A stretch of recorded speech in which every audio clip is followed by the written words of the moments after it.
dette. Ah là, la dette depuis 35 années. Je vais vous présenter la dette à la manière de Tania Young. Super. Si vous regardez le JT Élections, très cher Tania, vous avez énormément d'admirateurs au JT Élections. Alors cette dette. Eh bien écoutez, cette dette, voilà, nous sommes en 1981. 1981, M. Valéry Giscard d'Estaing quitte l'Élysée. La dette est de 110 milliards d'euros, somme toute assez correcte, et représente 22% de notre PIB. C'est une situation très correcte, puisque je vous rappelle quand même les critères de Maastricht. Vous ne connaissez peut-être pas tous les critères de Maastricht. Tiens, je vous pose une petite colle. Est-ce que vous savez combien il y a de critères de Maastricht? Alors certains disent 50, 100, 200, 1000, non. Il y en a 4. Il y a 4 critères de Maastricht. Alors nous, au JT Élections, pour juger la performance des politiciens, nous avons choisi 2 critères de Maastricht. Alors le premier c'est le déficit public, État plus sécurité sociale, qui ne doit pas excéder 3% du PIB. Et le deuxième, c'est la dette publique qui ne doit pas excéder 60% du PIB. Alors nous avons rajouté le chômage, qui n'est pas un critère de Maastricht, mais que nous estimons comme étant un élément important, disons, de notre santé. Alors, revenons à nos moutons. Donc, M. Valéry Giscard d'Estaing quitte l'Élysée, la situation est plutôt confortable. Ensuite, M. Mitterrand va passer 14 ans donc à l'Élysée. Et M. Mitterrand, eh bien, voyez-vous, à son départ, c'est 663 milliards d'euros de dette qu'il va accumuler, et cela va représenter 56% de notre PIB. Alors, mes amis socialistes, s'il vous plaît, ne zappez pas tout de suite, parce que vous allez voir que les suivants n'ont guère fait mieux. M. Chirac, 12 ans, 7 et 5, 12.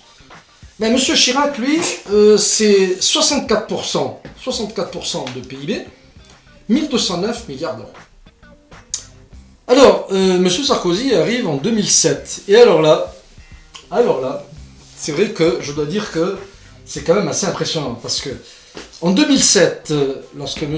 Sarkozy arrive, la France se trouve dans une situation avec 64% de PIB, donc en taux d'entêtement.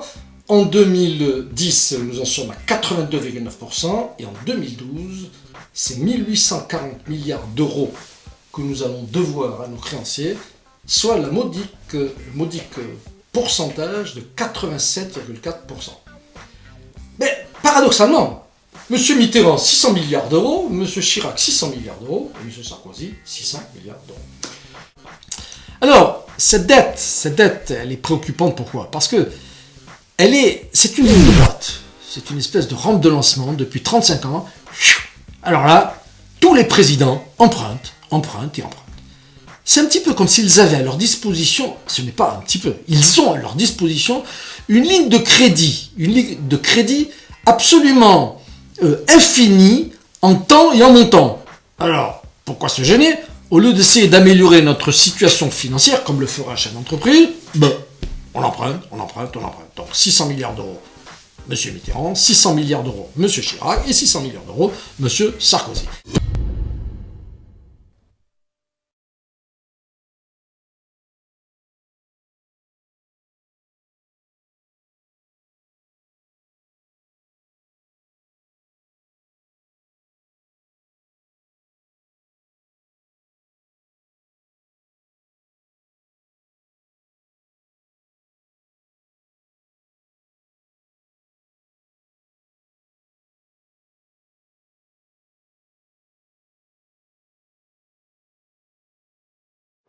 Moi, l'engagement que je prends, c'est qu'il n'y ait pas 1 euro de plus à la fin de mon quinquennat que par rapport au début de ce quinquennat, en termes de dette.